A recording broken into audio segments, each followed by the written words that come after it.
Okay, let's do this fucking shit.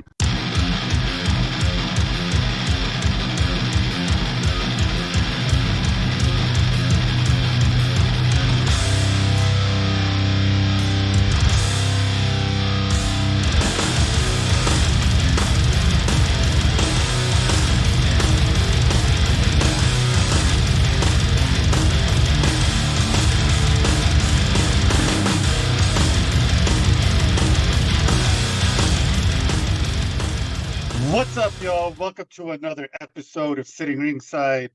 This is episode number 181. As always, I am Robert Villa, and with me, David Rodriguez, Mark Ambu Miller, and Rudy Lara. How's it going, fellas? Not too bad. How are you? Hey, another Thursday night hanging out with the boys, man, talking some MMA and shit. It's going good, bro. Going good. Hell Rudy, yeah. the road trip, welcome back or welcome home. How was San Antonio? It was awesome, dude. It was awesome, except for SeaWorld. I'm not a fan. I don't like being around crowds, especially if it's something I couldn't get into it, bro. It was too hot. I was there with fussy kids, so that shit sucked. Didn't last there very long. But everything else that we did was super cool, man. We hit up this museum called Hopscotch today. If you're in the San Antonio area, that's definitely a must. It's super cool. Well, man. and then also, man, if you've never been to San Antonio, you gotta do the Riverwalk. Bro, San Antonio's got to be my favorite city to hang out in Texas. Bro. It's number one, it's super easy to get around. I mean, it's so ridiculously easy. Number two, it's just fun, bro. It's just different. It's got a lot of culture, man. The Riverwalk's great. There's a lot of attractions. There's Six Flags. There's SeaWorld. You know, there's the Spurs. I mean, you could do so many fucking There's things. the Lazy River. Yeah, man. Even outside of San Antonio, Fredericksburg, there's some great spots. Fredericksburg, man. Austin, I hate it. Shithole. I used to love it. Houston, I still love H-Town, but I don't know, man. San Antonio, it's so easy, bro. So easy. Man, bro, when I used to live in H-Town, my wife and I, we would always go, like, if there was nothing that we couldn't do on the weekend, we would just make that hour-and-a-half drive to San Antonio and just hang out there for the day, and then just drive back, take the toll, straight to Conroe, Totally worth it, bro. Hell yeah. I think All right, fellas. Let's say the last time I went to San Antonio, I don't know if it's still there, but it had like the Joker roller coaster, the one that went in reverse. That was pretty legendary. Yeah, I'd been on that one. I don't remember seeing it. Yeah, At it's been SeaWorld or years. Six Flags? But They had Six it at Six Flags. Flags. It was at Six Six Flags? Flags. And I don't know if it's still there, man. I don't think so. I don't That think was it is. It was the greatest thing ever as a kid. You know what I mean? So Yeah. yeah. Right on. Well, fellas, we got an awesome show tonight, man. Like I said, this is episode number 181. A quick shout out to HKA USA. Go hit them up. They love Fight Book MMA. We love them. They support a lot of fighters, so go check them out, hkusa.com. Also, Foxhound Fuel. Go to foxhoundfuel.com. Use our discount code in all caps, FBMMA. You'll get 20% off on all your purchases. Also, to the fellas, you want to get some nice underwear, go to John Tyler's website, johntyler.com, or look him up, just type John Tyler. The underwear will make your dong look massive, so hell yeah, man. Highly recommended. It's like he always says, it's what's underneath that counts. Yeah. Use our discount code for 20% off your purchases. Fight Book. Also, What? yeah. I thought it was Fight fight Book. Fat Dong. No. Oh my God.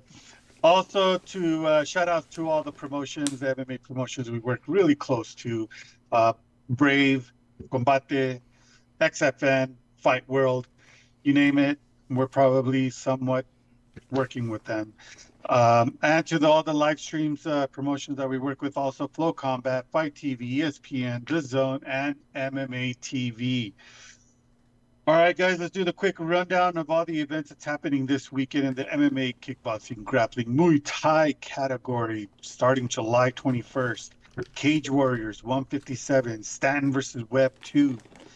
Also, LFA 163, Johns versus Garcia. Live on Fight Book MMA, July 22nd, Shamrock FC 347. Scott Etling versus Derek Scott. And of course, on July 22nd, UFC Fight Night 224, Aspinall versus Tybura. In the boxing bare knuckle slap fighting category, we have the next two events live on Fight Book MMA. Disrupt Promotions, Jazza Dickens versus Hector Sosa. And our friend out there in Rhode Island, Top Level Pro 12 Grappling Series.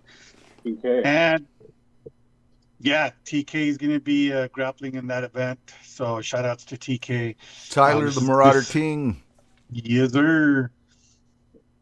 On July 22nd as well, live in Shawnee, Oklahoma, live on ESPN Plus. George Cambosos Jr. versus Maxie Hughes. This is just a 12-rounder lightweight fight. No title implications on this one yet. Other than that, fellas, that's all I got for this week. Pretty light. But as we always say, David.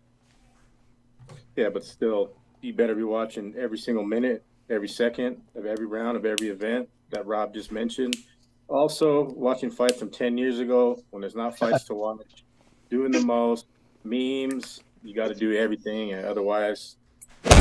Not a real fight fan, a real fight fan. You got to be doing the Fuck It Friday challenge. You have to do the Fuck It Friday challenge. I mean, that's just that's a gimme, man. That's like when you wake up on a Friday morning, you better be ready and clicking on Dana White's social media and figure out what the fuck you're going to do to make it happen, because you got to do it. That's how you start your day on Friday.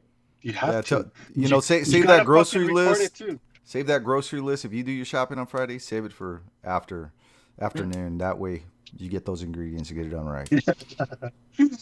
Guys, we have an awesome guest tonight. UFC vet and now Bellator MMA fighter.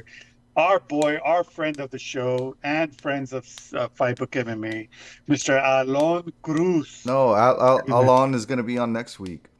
Yeah, no, he I thought he was going to be on this week. Yeah. We originally had him planned for the 27th. Gotcha. Okay. He's cornering an event tonight. Orale. All right. Yeah, he's actually cornering CFFC. But, it was like, I mean, the way his messenger and he usually replies pretty quick, but he didn't want to, cancel last minute. So he said it'd be better. We'll do next week. He is fighting August 11th. He's got to go make the long trip from Tampa, Florida, up to Sioux Falls, South Dakota. And, oh my gosh. And hopefully get a nice a number behind his name, because Alon's pretty much creeping in the top 15 in Bellator. So he's been killing it, since he left the UFC. So eventually maybe he makes his way back. We will definitely get the take on what he thinks of his opponent and what's in the future, how Alon Cruz has been living, because we've had him on, what was it, probably 100 episodes ago. Time just keeps going by, you know what I mean? So it'd be great to chat with him next week, though, fellas, for sure. Yeah, right on. I didn't know. That's why I thought that we were going to have him on. So my apologies on that. So yeah, Alan Cruz hopefully jumps on next week. Just like if you don't know who your guest is for the show tonight, not a real fight fan. Not a real fight fan, bro. Hey, if nobody communicates to the host, I mean, come on. We did. Yeah, but right now. No, it's in the chat. It's in the chat. So, I didn't see the chat. I'm sorry, guys. I got busy doing other stuff. My bad. Fellas, UFC Fight Night, UFC on ESPN 49. Holm versus Bueno Silva happened last weekend. What are your guys' grade on the fight? Man, well, the whole card in its entirety, I give it a 4. I mean, I did call. Actually, I'll give it a 5.5 because of the Iron Turtle. Man, that guy just continues to screw up my picks. I keep picking against him. I said it on the show last week. I'm going to continue the trend of picking his fights wrong. Here we are. The Iron Turtle. That was my perfect pick too. Was second round submission. Like he'll take their best. Like he takes everyone's best, and then he just melts them after. But he's going to eventually run into someone who gives them their best, and it's going to be a lot to handle. And I don't know if he can handle some people's best in that division. Like before you know it, he's going to be fighting for the title. And he is for sure. I'm gonna pick against him when he's fighting for the title too. But I know you will. He's going to screw you over again. But from the top down, though, like I said, I did in fact pick. I mean, we kind of seen it coming a little bit. I thought Holly Holm would fight some boring 5-round decision if she did happen to win the fight. I said Holly a little bit lost a step. Maria Bueno Silva's nasty, man. We called it, bro. We called it. I mean, it happened a lot quicker than I thought, but I mean, Holly's never really that easy to submit. She's very hard to finish in general. I got a perfect on that one, bro. Perfect. And calling her shot too. I mean, using the mic pretty well, talking shit to Pena, and she's gonna be chiseled in a title fight. We don't know what they're gonna do with that vacant belt at the moment, but Bueno Silva sort of has a case to fight Pena, right? I mean, 100%, man. So I mean, shit, dude. She just beat one of the top 5 in the division. She was number 4, wasn't she? Or yeah, number 3? So something like that. So, and the way she did it, I mean, she obviously deserves to have the title shot. Yeah. And no disrespect to Raquel Pennington, but I think but she's right there. I know she was the backup, but like you said, Rob, beating Holly Holm, that should get you the title shot. I mean, if Holly had won in any type of fashion, got the shot. Yeah, so I see it as Bueno Silva may be next up, and she's already talking shit to Pena, excuse me. So I like it, man. So I like that shit too. If they book it, I mean, it's got to be like MSG or like something soon, like maybe even Abu Dhabi. I don't know, but yeah, Bueno Silva sort of coming out of nowhere. Only the hardcores really knew like what she's capable of in there, and man, she looked good. I mean, easy work, right? Nobody's made it look that easy against Holly Holm, never. Yeah, but do you think that Holly now with this loss and her thinking that she's going to have a title shot after this win, if she won the fight, knowing that she has like a gazillion fights under her contract? Yeah, I mean, is she going to be like, still wanting to run for a title, or does she call it a day, man? I mean, it's obviously we don't like saying that fighters need to retire, right? Because that's all on the fighter. Yep. They want to retire, they want to retire. If they don't, they don't. But for Holly losing the way she did against Bueno Silva, I feel like she just needs to take a back step, chill out for a little bit, figure out what she's doing wrong, and then come back a lot stronger.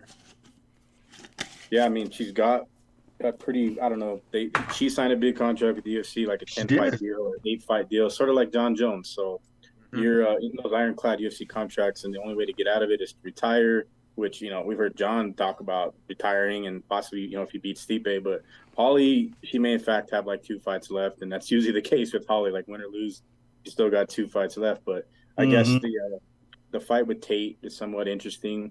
Maybe they can rerun that one. Not too sure. I mean, Holly's always going to fight a high-profile opponent. She's fought the best. Maybe her and Rousey one more time for Rousey's return at 300. There has been talks of that, and that would be necessary for UFC 300. And the timetable of it, I guess that would work, because we really don't know what the deal is with that Rousey situation. But she's coming in at a lighter weight, isn't she? She's not coming in at bantamweight. That's true. Holly could do one, because 145 is wide open too. Of course, Amanda Nunes to go. She got both belts. Holly could go back to 145, and if that's what Rousey plans to do, which I've heard, coming back at that weight class, then it kind of revives the weight class, because Dana White was just trying to get rid of the division since its inception, right? Like, who's really been on top other than Amanda Nunes, you know what I mean? But I can see it, Holly Holm at 145. I'm in on it. I'd love to see her go back, and if it's Rousey fight, for sure. But I guess Misha, I don't know if the weight class would be proper at 145 for her, though. So. Yeah, she's got a couple more fights in her, man. But as far as, being title contention again, I don't see it unless something happens to some of these other top girls. They get injured, then she might be a backup. She might be a replacement. But other than that, I don't see it happening again, bro. I love Holly, man. But I called this one. I said she was going to get subbed. I said it was going to be second round, and that's exactly what happened. And this event, it was a really good event. I was going to give it like a 4, I think I said, just because to me, it was predictable, bro. I think I only got like 3 wrong, and mainly because one of them, I don't know why I messed up on my pick. I didn't pick the right guy. I wasn't paying attention. And then I picked last second Terrence McKinney to win it. And yeah, man, this event was just so predictable, man. Pretty much everybody that I said was going to win won the event. So Did you make any money? No, I didn't make any money, man, because I got screwed on a couple of these. Who was it?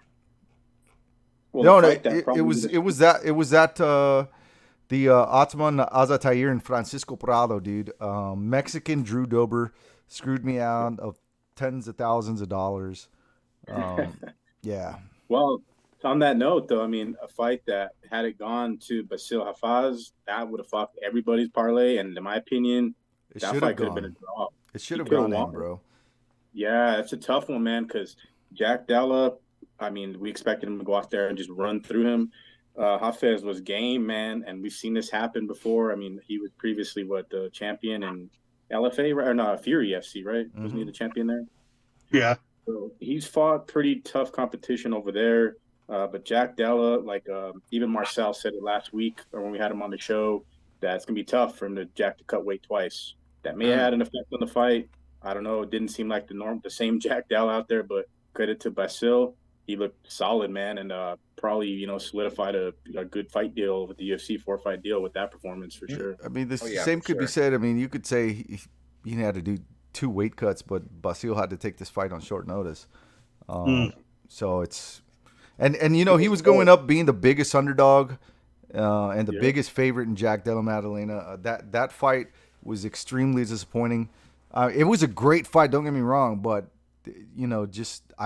I thought Jack was going to take him out in the first round. I think everybody thought that. Mm-hmm. I thought everyone was thinking he was going to steamroll him. And, bro, I was just watching round after round. I'm like, dude, this motherfucker's going to do it. He's going to do it. And I don't know. The whole night. If you look at the stats, I mean, I don't know. Some people were saying it's not even a comparison. 49 strikes to 48 strikes. Basil had 3 takedowns. Jack had 1. Significant strikes. Jack had 83 and Basil had 32. So, all his shots were pretty much significant. And to me, I don't know, it just looked like he was controlling a lot of the fight, man, until the end. Jack kind of turned it up. It was a really good fight, man. Kind of kept me on my toes. But again, I was just disappointed in Jack, man. Like, I just wanted to see more. I wanted to see a finish, I guess. Yeah. We get spoiled, man. Probably could have been a draw too. It could have been the Mark special. You know what I mean? That's what I was thinking was gonna happen, man. You know, it was like a draw. I wouldn't have been mad at it. I wouldn't have been mad. You would have cursed me out the whole night. It's like, fuck you, Mark. I mean, yeah, I like it. Well, Jack's gonna get like this. They're pretty high on the kid. He's gonna probably be put on the Sydney card. He didn't really take a whole lot of damage, but Hafez, man, with the takedowns, in my opinion, he edged him out. You know what I mean?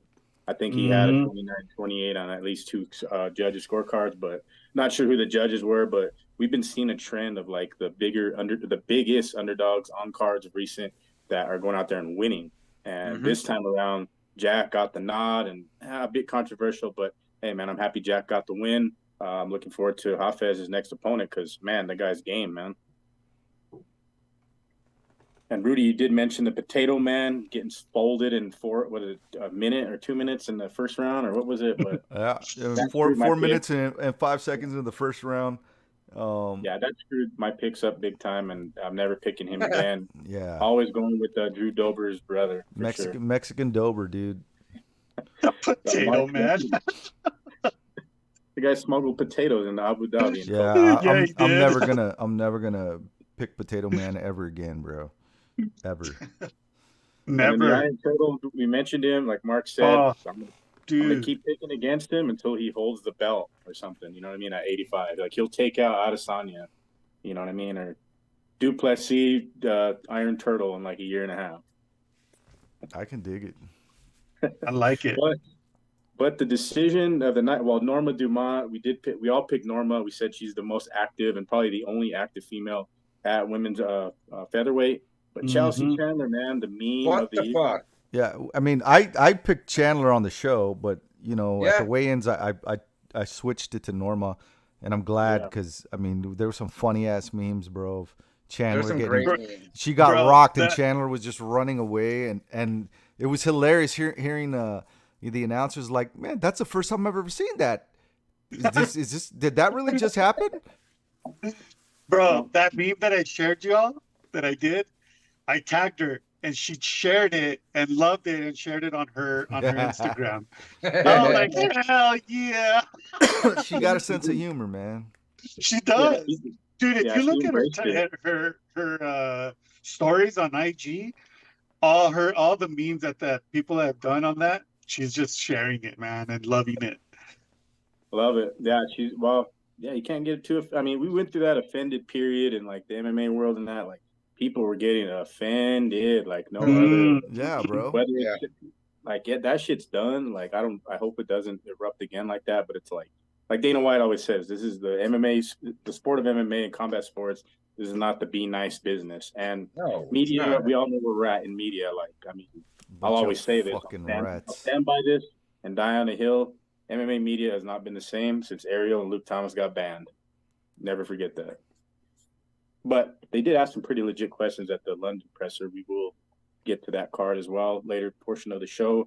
Moving down on the card, Rudy picked Terrence McKinney. I don't know what you were thinking, Rudy, but hey, yeah, I picked McKinney too. So shush. Last minute, bro. It was watching the weigh-ins, man, the face-offs. I don't know, man. Just seeing Terrence McKinney, he just looked like he had a fire in his eyes, you know. And Sadikov, he's got a good poker face, I guess.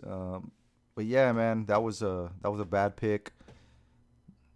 I mean, I threw it on a bet. I still kept my original lineup, but in the end, Mexican Dober fucked me either way, so it doesn't matter.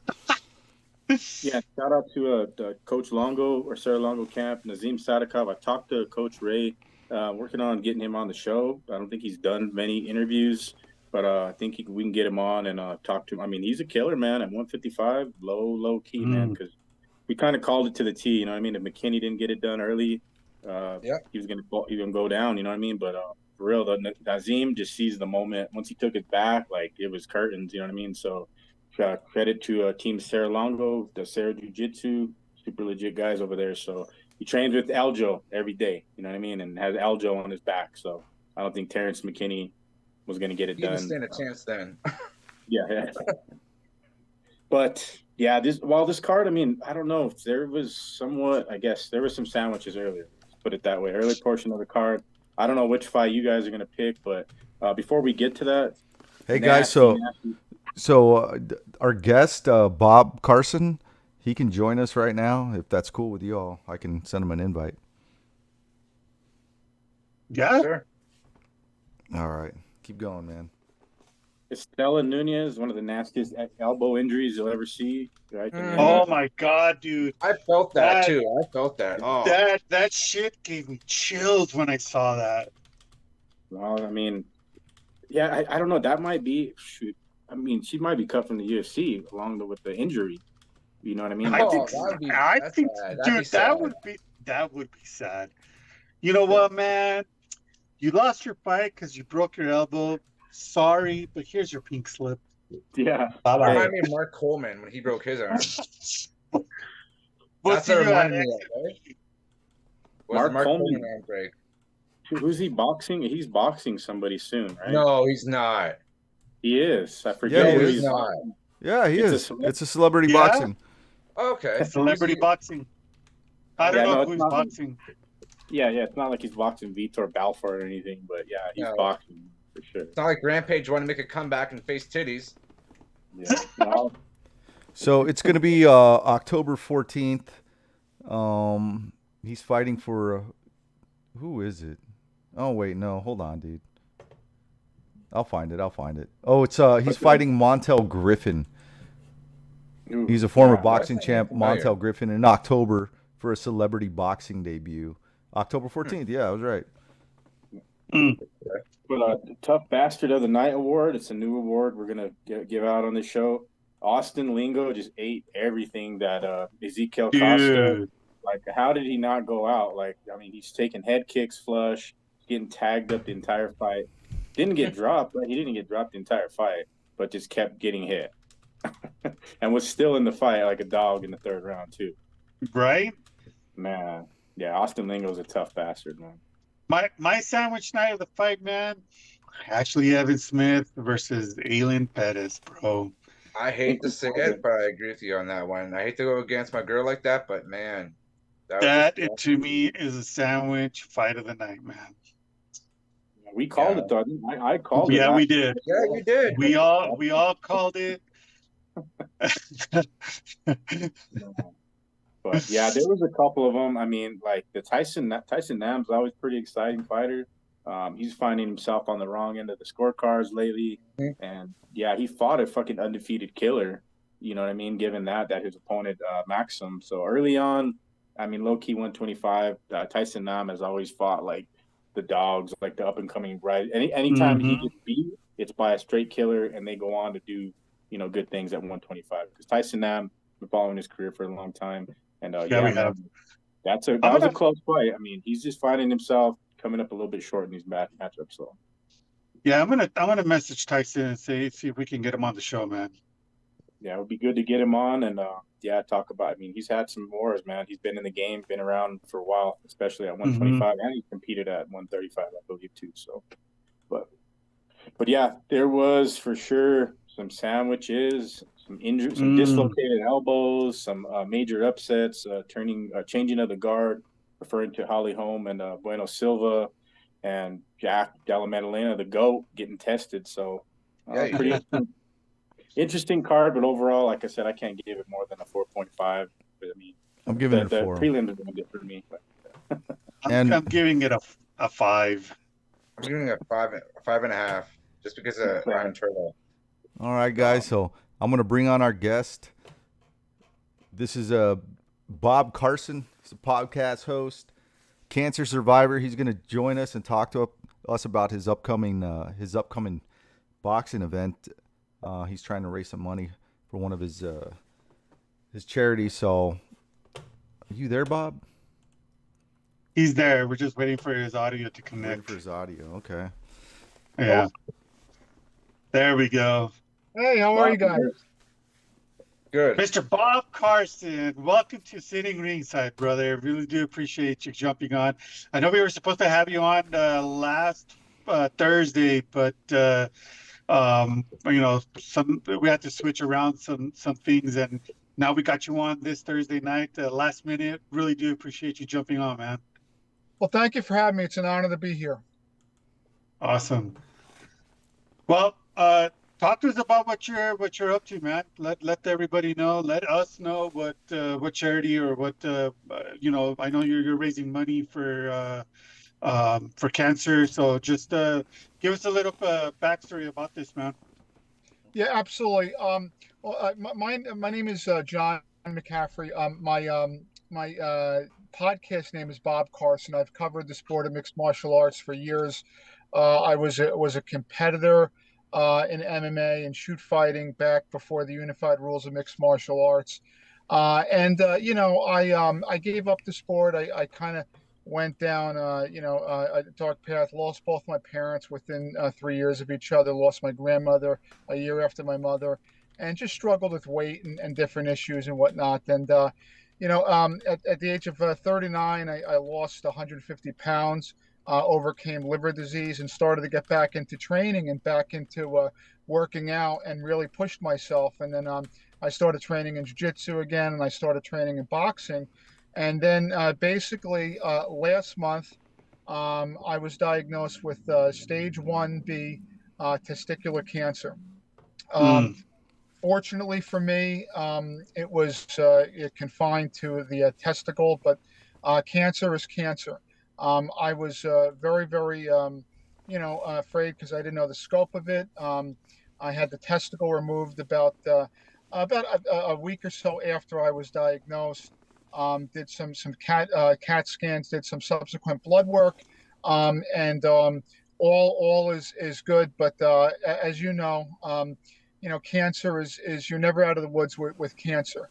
And I also, as a hobby, participate in amateur boxing.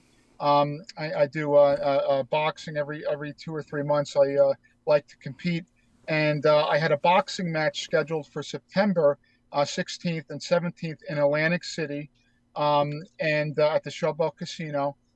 Manny Fernandez is the promoter there. It's the largest international tournament for the Masters Division guys that are 35 and over, and there's going to be over 100 people competing. And with the cancer diagnosis, I wasn't exactly clear about whether or not I could fight. Well, like I said, I had the surgery, and I'm partnering up with an organization called the Testicular Cancer Awareness Foundation, run by Kim Jones, who's fantastic in Colorado. And I am trying to raise awareness. I'm trying to raise funds to benefit testicular cancer in this very, very rare disease. I'm working with the organization. I have pamphlets. I have shirts.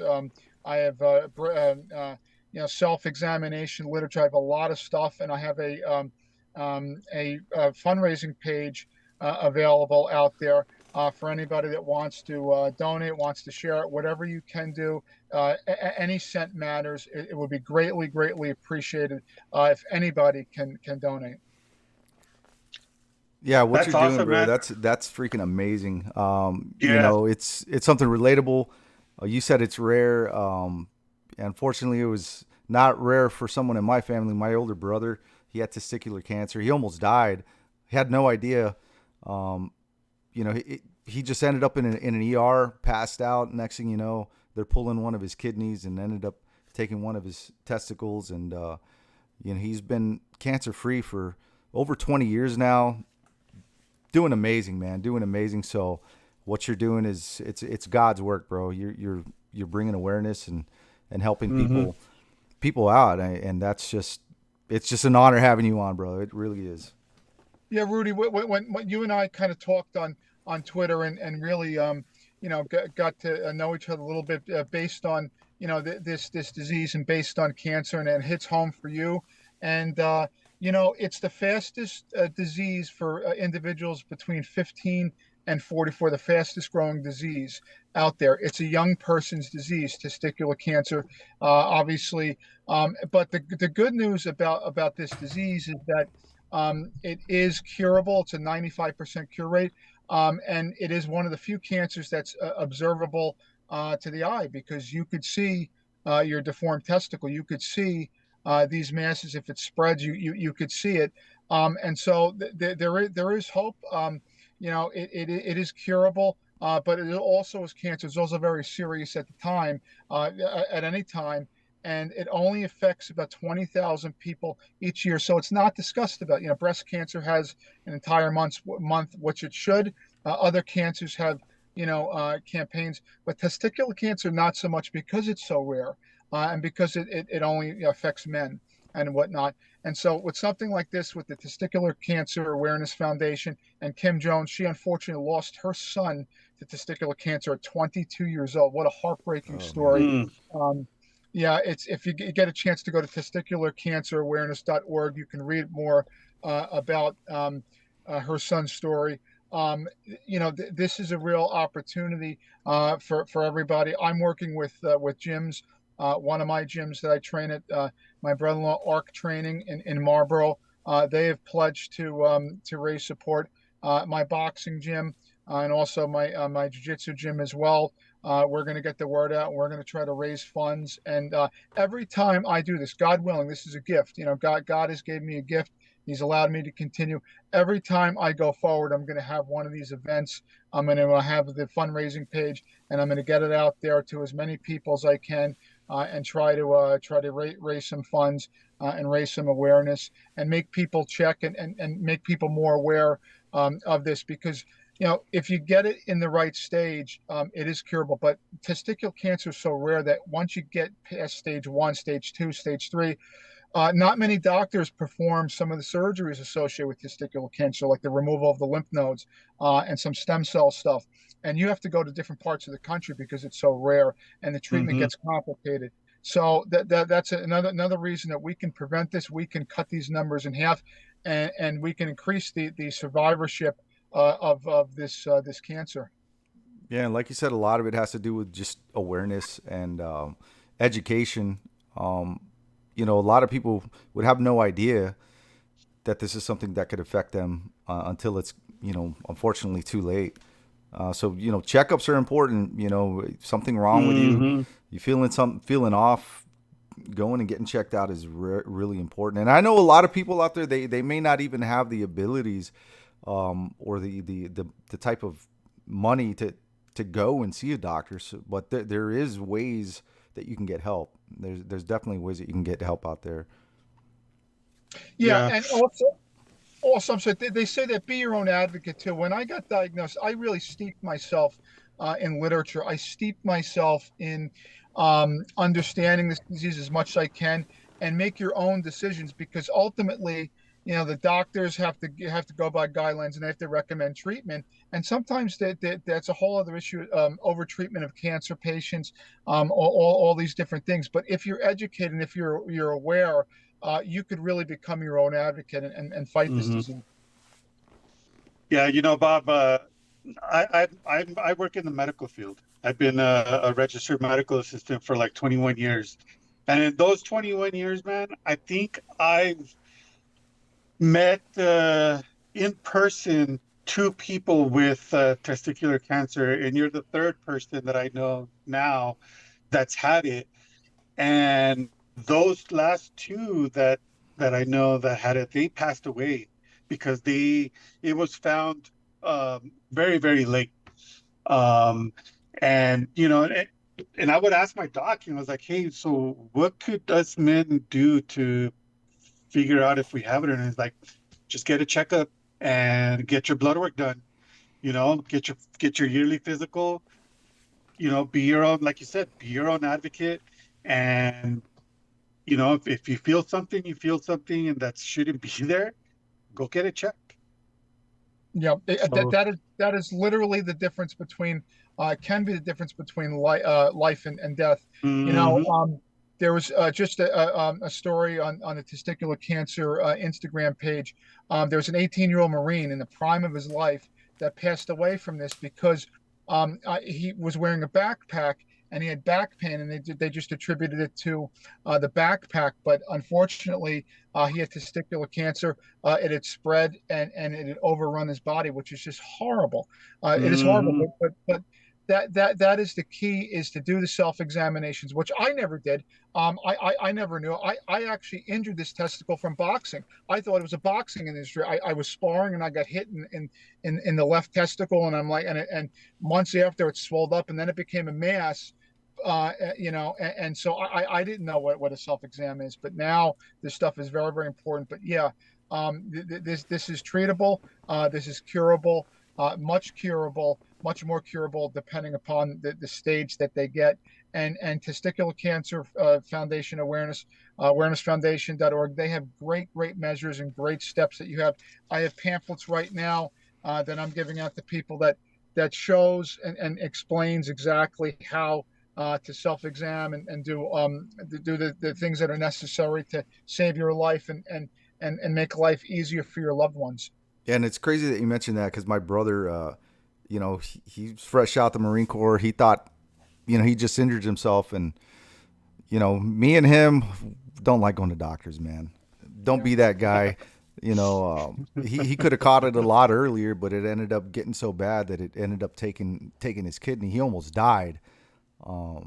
It was horrible. Such a horrible experience, man. Like the worst. Cancer is the worst. Any kind of cancer is the worst. But yeah, when Rudy was telling me about you, Bob, the cancer is cancer, and to me it also hit home because my uncle battled lymphoma non-Hodgkin's twice, and the first time was very, very hard because at that time I was living in Texas, in Houston, and most of my family and him lived here where I'm at now in Albuquerque, New Mexico. We literally had to build an apartment for my uncle to go to Houston because the way that his cancer was, and the only hospital that was able to treat him was out there in Houston at the cancer center. So there I am every weekend picking up my uncle at his apartment there with my brother and his land, taking him to the hospital, getting his checkups, making sure his ports are good. It was rough 2 years, man, and he beat it the first time. We drove him back here to Albuquerque. I think like 2 years later, it came back. He found that lump in the same spot in his hip, and went another round of treatment for a year. And it's going on, I believe now, 8 or 9 years that he's been cancer free. Oh, that's great. So yeah, and it sucks, man, because when you see a loved one going through the chemos, it hits hard, man. You just see them, losing their hair, losing all that weight, just not. He like. Bro, it's literally poison. It's like literally poison is. you're putting in your body. And it's the worst. There were times where I was sitting in front of him having a full-on conversation. He'd blink out, look at me, and he's like, "Hey, mijo, I'm glad you're coming to visit me." I'm like, "Dude, we just had like a full-on 30-minute conversation and you forgot all that?"